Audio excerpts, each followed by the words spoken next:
Once upon a time, I was a noisy eater.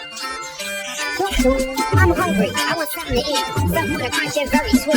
Just woke up, so you know the scenario. I'm craving cereal like Cheerios. Maybe frozen grapes, I might munch. But what comes in my mind is Captain Crunch. So I went to the kitchen to pick my choice. In my stomach, I heard a voice that said, please feed me. My tank is on empty. I'm seeing things, so please don't test me. So I said, okay, and got my bowl. Got my milk and cereal, make sure it was cold. Sat down at the table and said my grace. But the one I knew was about to take place. Yum, yum, eating what my belly said. The crunch is so loud, it was happy day.